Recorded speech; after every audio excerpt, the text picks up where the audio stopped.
राम राम महाराज श्री जी, राम राम जी। राम राम जी राम। श्री राम जय राम जय जय राम। श्री राम जय राम जय जय राम। राधे श्याम राधे श्याम जय जय राधे श्याम जय जय राधे श्याम। श्री गणेशाय नमः। श्री सीतारामाभ्यां नमः। श्री हनुमते नमः। श्री उमापते नमः। श्री गुरुवे नमः। सब संतन की जय जय जय जय सीताराम राधे श्याम। श्रीमद् भागवत महापुराण पंचम स्कंद सातवां अध्याय। आज प्रसंग है भरत चरित्र। महाराज जो भरत हैं वो प्रियव्रत के वंश से प्रियव्रत के हुए आग्नेत्र, अ, फिर नाभि,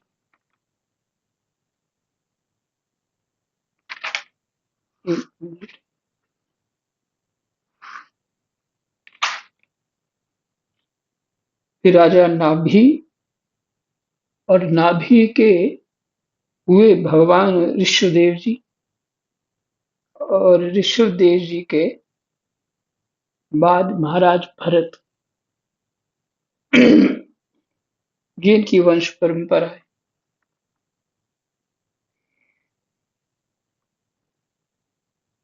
महाराज भरत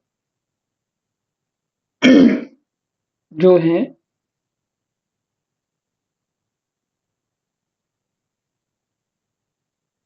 सुखदेव जी उनका चरित्र सुना रहे हैं। वो कैसे? श्री सुखदेव जी कहते हैं, राजन, महाराज भरत बड़े ही भगवत भक्त थे। भगवान ऋषभदेव ने अपने संकल्प मात्र से उन्हें पृथ्वी की रक्षा करने के लिए नियुक्त कर दिया।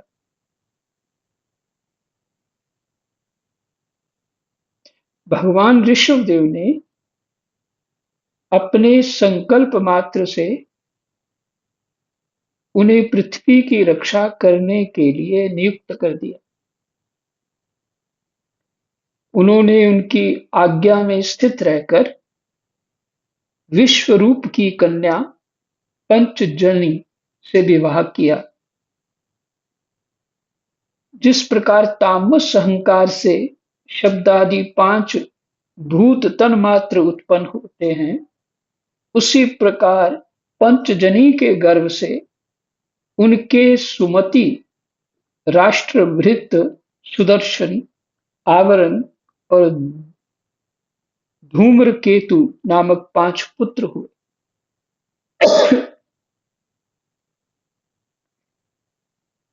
जो सर्वथा उन्हीं के समान थे। इस वर्ष को, जिसका नाम पहले अजनाब वर्ष था, राजा भरत के समय से ही भारत वर्ष कहते हैं। भरत जी के नाम से, इसलिए ये स्पष्ट हो गया भारत नाम क्यों पड़ा, तो सबको ये पता लग गया। आप सब याद रखें, बच्चों को भी यही पता। भारत क्यों कहते हैं तो बच्चे ही पूछ रहे हैं तो हम चुप हो जाएंगे, क्योंकि वो पढ़ा ही नहीं है, ना समझा कहीं। तो ये वही जड़ भरत जो ये वही है।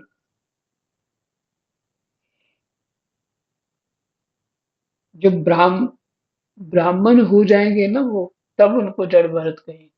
अभी तो ये राजा है इस जन्म। उनके नाम से भारतवर्ष कहते हैं। महाराज भरत बहुज्ञ थे, बहुत कुछ जानते थे। वे अपने अपने कर्मों में लगी हुई प्रजा का अपने बाप दादाओं के समान स्वधर्म में स्थित रहते हुए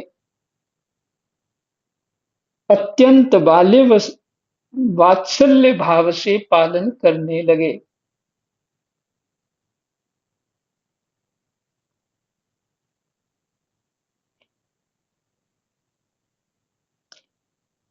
वे अपने अपने कर्मों में लगी हुई प्रजा का अपने बाप दादों के समान स्वधर्म में स्थित रहते हुए अत्यंत वात्सल्य भाव से पालन करने लगे। प्रजा का जो पालन वात्सल्य भाव से, वात्सल्य भाव जिसे बच्चों की केयर करते हैं हम, छोटी छोटी बात की भी केयर करते हैं, इसी तरह ये प्रजा का पालन करने लगे। उन्होंने होता, अद- अध्वर्यु, उदगाता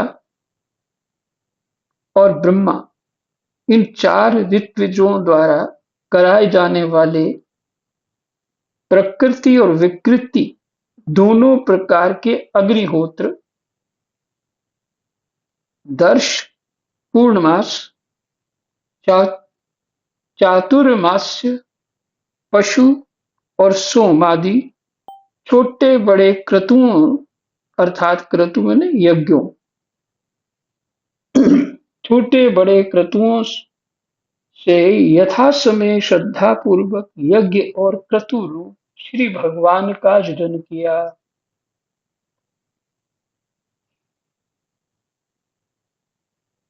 यज्ञों द्वारा यजन किया। यहाँ जो प्रकृति और विकृति का नीचे एक टिप्पणी दी है वो मैं आपको सुना देता हूँ। प्रकृति और विकृति किसे कहते हैं? प्रकृति और विकृति भेद से अग्निहोत्रादि क्रतु दो प्रकार के होते हैं। संपूर्ण अंगों से युक्त क्रतुओं को, यज्ञों को प्रकृति कहते हैं। अब ये बात है ना, जैसे प्रकृति हम तो किसको कहते हैं? कई बार पढ़ा प्रकृति और पुरुष का। और यहाँ अर्थ क्या है कि जो ठीक ढंग से यज्ञ हो उसको प्रकृति कहते हैं, विधि विधान से। तो इसलिए प्रसंग में उसका क्या अर्थ निकलेगा, कहाँ किस भाव से बताया जा रहा है, इसलिए वो अर्थ उसका कुछ अर्थ का स्वभाव बदल जाता है।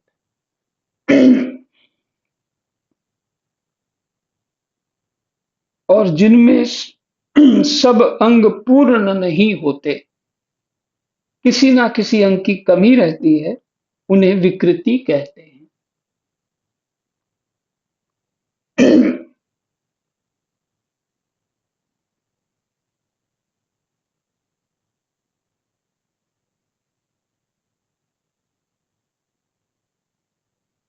जैसे ज्ञान यज्ञ शब्द आता है, क्रतु हुआ प्रकृति है, ये क्रतु हो, क्रतु रूप माने यज्ञ है। तो ज्ञान यज्ञ में वक्ता कैसा होना चाहिए, है ना?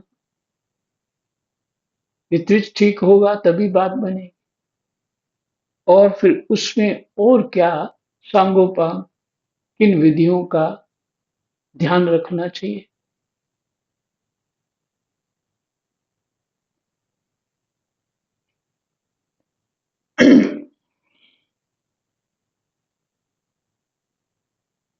तो दूसरा विकृति।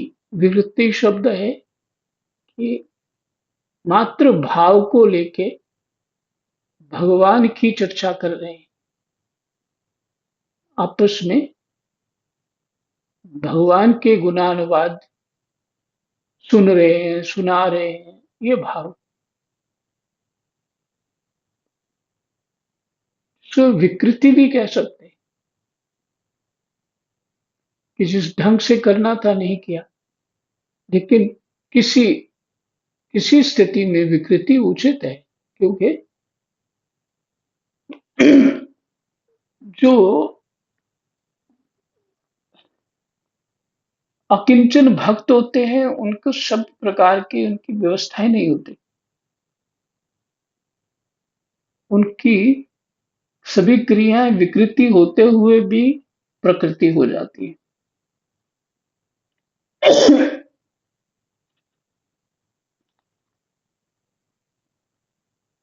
यज्ञों में ये भागवत जी कह रहे,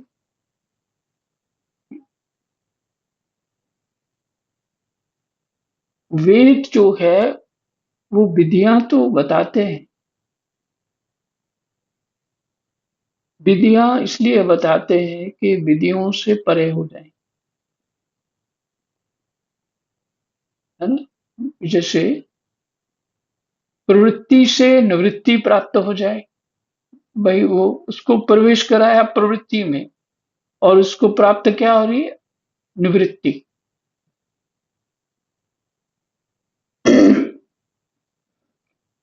उसको प्रवृत्ति में नहीं, ग्रस्त रूप, ग्रस्त में जाना, लक्ष्मी विष्णु बन के रहना, ये ग्रस्त जीवन है।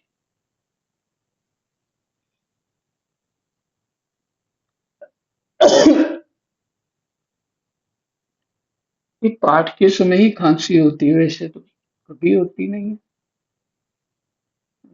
सीताराम। तो यहाँ आपको मैंने ये बताया प्रकृति, तो वो प्रवृत्ति जो है निवृत्ति की ओर ले जाती है। जो जो प्रकृति रूप हो, माने विधि से विधि रूप हो, वो निवृत्ति की ओर ले जाती है। ठीक है।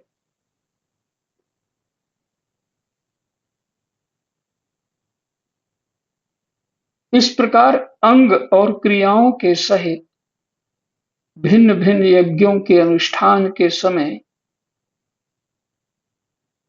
जब अध्वर्युगण आहुति देने के लिए हवि हाथ में लेते, तो जजमान भरत उस यज्ञ कर्म से होने वाले पुण्य रूप फल को यज्ञ पुरुष भगवान वासुदेव के अर्पण कर देते थे।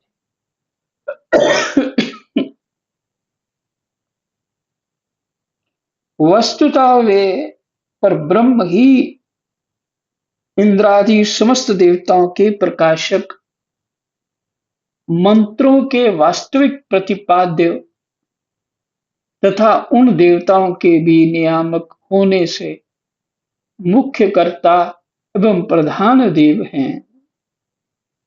इसका एक अर्थ इस तरह से थोड़ा, जैसे एक एक शब्द बोलूंगा तो समझ में आ जाएगा फिर से,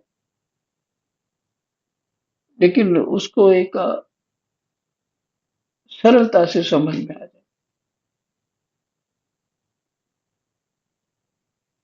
जो आप ठाकुर सेवा करते हैं, जो भी आप जिस भगवान को मानते हो, जैसे भी जो करते हो,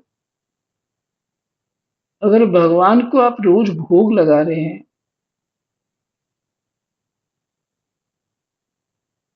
तो इसका अर्थ है कि देवी देवता पितर गंधर्व सब कुछ को प्राप्त हो गया, सब कोई को प्राप्त हो गया। क्योंकि भगवान मूल हैं और बाकी सब टहनी जड़ पत्ते ही हैं। अ, जड़ नहीं, जड़ तो भगवान ही है, क्योंकि जड़ में ही पानी देने से पूरा पेड़ हरा हो जाता है।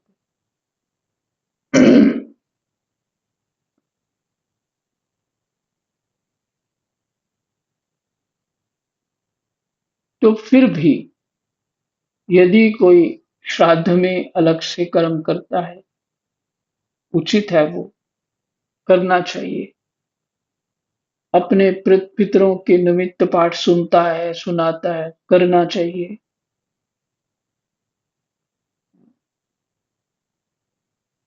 और जो अकिंचन भक्त है उनके पास कुछ होता नहीं।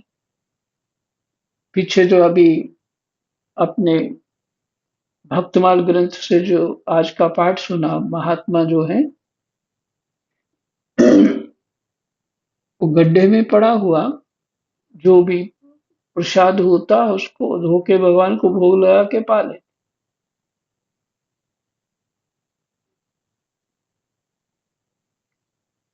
तो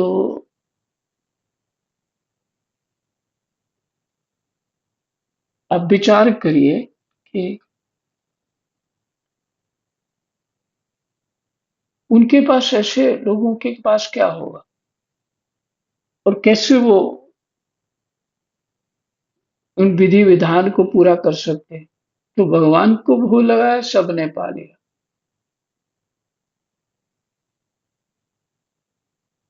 इसलिए भक्त की बहुत विशेष महिमा कही गई है, आप सब जानते हैं, सभी को प्राप्त हो जाते हैं। और रामायण में आपने देखा कि पक्षी होते हुए भी संपाति ने जटायु के लिए तर्पण किया।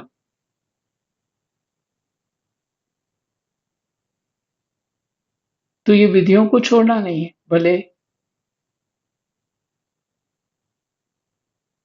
फिर भी बहु भगवान को भोग लगा के प्रसाद अवश्य पाना चाहिए, क्योंकि हम ना बहुत सारे कर्म नहीं कर सकते रोज।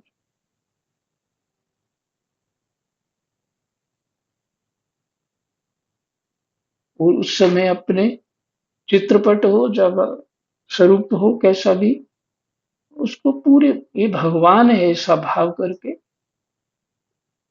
साक्षात ये भोग लगा रहे हैं, ऐसा भाव होना चाहिए। ऐसा नहीं मूर्ति मूर्ति समझ के नहीं भोग लगाना।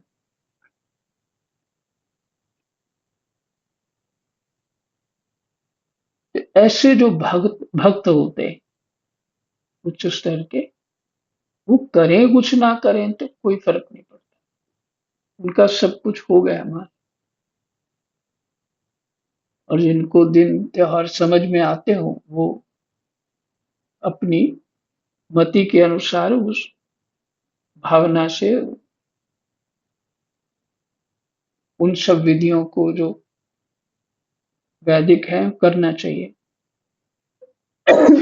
आप नहीं करेंगे तो बच्चे कहाँ करेंगे।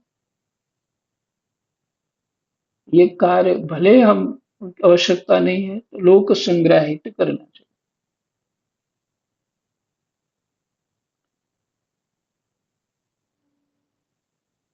तो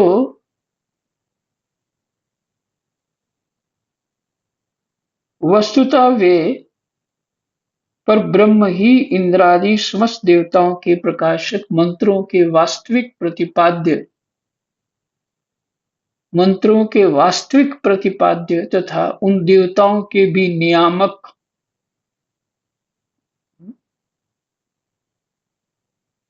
होने से मुख्य कर्ता एवं प्रधान देव हैं। प्रधान देव हैं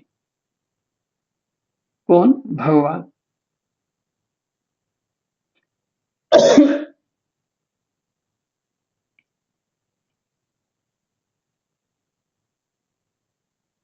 भगवान का ही नाम देव है। गीता जी में भी यह वाक्य आता है। इस प्रकार अपनी भगवद अर्पण बुद्धि रूप कुशलता से हृदय के राग द्वेषादि मलों का मार्जन करते हुए वे सूर्य आदि सभी यज्ञ भोक्ता देवताओं का भगवान के नेत्रादि अवयवों के रूप में चिंतन करते थे। देखो विधि बता दी है कैसे करना। इस प्रकार अपनी भगवद अर्पण बुद्धि रूप कुशलता से भगवद अर्पण रूप बुद्धि रूप कुशलता से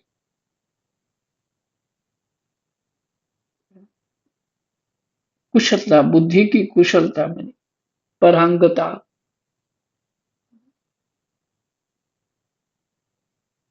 क्या कहें और भी शब्द आते हैं पर कुछ उर्दू के शब्द याद हैं इसलिए बोलूंगा।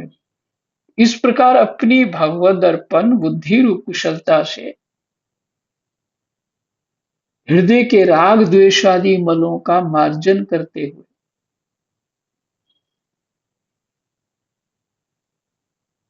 मन मार्जन होता है यहाँ पे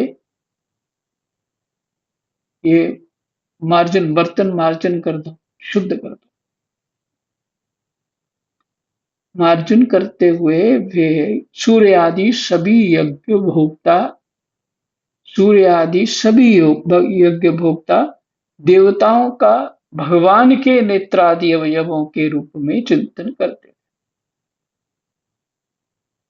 जितने भी देवता हैं भगवान के अंग हैं अवयव हैं।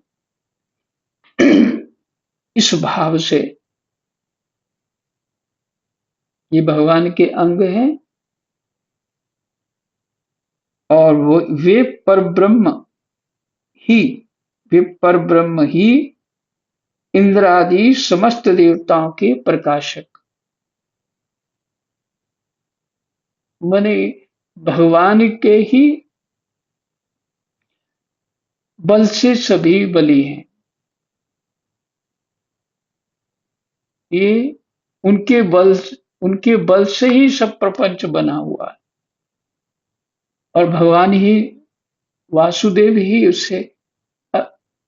उसमें ना रहे उस वस्तु में तो ये सभी ब्रह्मांड कुछ भी नहीं होगा मैंने दिखेगा भी नहीं क्योंकि शक्ति जो कण कण में शक्ति है वो वासुदेव की है। तो उनमें अंदर उनके भीतर भगवद अर्पण रूप जो बुद्धि उसमें बड़ी कुशलता थी भगवान के लिए ही कार्य करती।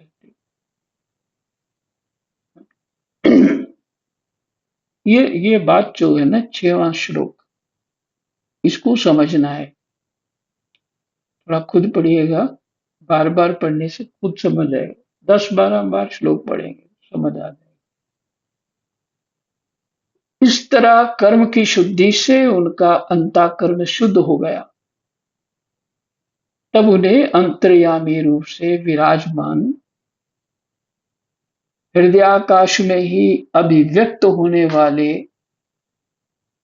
पर ब्रह्म स्वरूप एवं महापुरुषों के लक्षणों से उपलक्षित भगवान वासुदेव में जो श्रीवत्स कौस्तुभ वनमाला चक्र शंख और गदा आदि से सुशोभित तथा नारद आदि निर्जनों के हृदयों में चित्र के समान निश्चल भाव से स्थित रहते हैं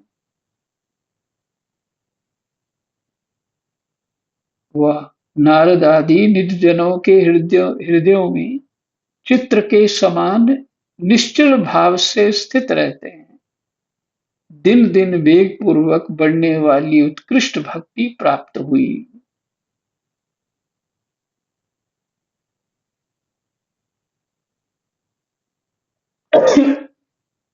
नारद आदि चित्र रूप में ही भगवान रहते हैं चित्र रूप में हनुमान जी ने तो दिखाई दिया था छाती फाड़ वेग पूर्वक बढ़ने वाली उत्कृष्ट भक्ति प्राप्त हुई।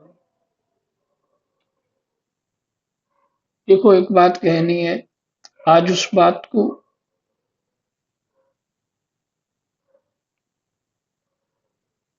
कुछ समझ में आ रहा है, ऐसी बात तो उसको सिर्फ संकेत रूप में बोल सकता हूँ।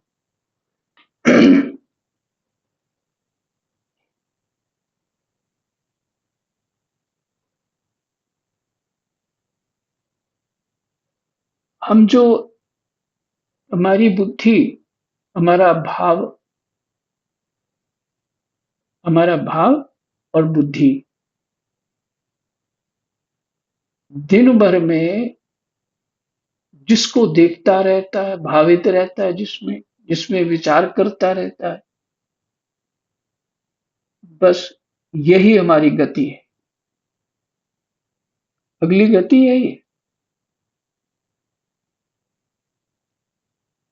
हम टीवी देखे बिना नहीं रह सकते। तो हम पीछे पाठ पढ़ रहे थे, विश्वदेव जी सिद्धियों की तरफ भी ध्यान नहीं दिया। तो हम एक टीवी है तो नाटक, काम क्रोध लोभ मोह अहंकार का ही होता है सिर्फ। उसी के द्वारा नए नए पात्र और नए बात वही, नहीं तो कोई बात हो ही नहीं सकती। काम क्रोध लोभ मोह ही होता है, कुछ कोई और कहानी तो हो ही नहीं सकती। तो उसको देख देख सुन सुन के भी थकते नहीं, इतनी रुचि हो गई है।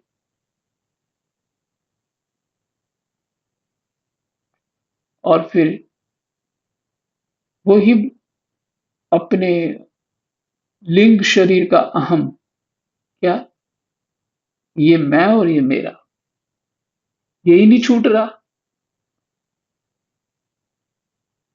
इसलिए गोस्वामी जी कहते हैं, गुरु चरण सरोज रज निज मन मुकुर सुधार।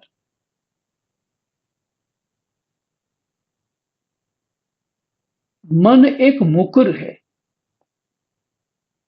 दर्पण है, उसके सामने जो वस्तु होती है वो वही रूप हो जाता है।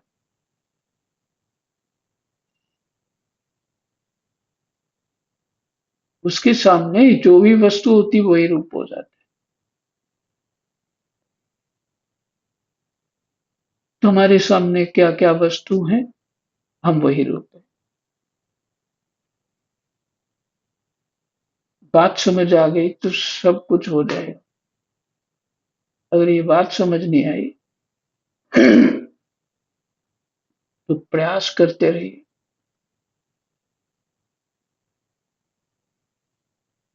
तो 7वां श्लोक पूरा हुआ भरत जी के चरित्र का। कृष्णाय वासुदेवाय हरये परमात्मने प्रणतः क्लेशनाशाय गोविंदाय नमो नमः। जय जय।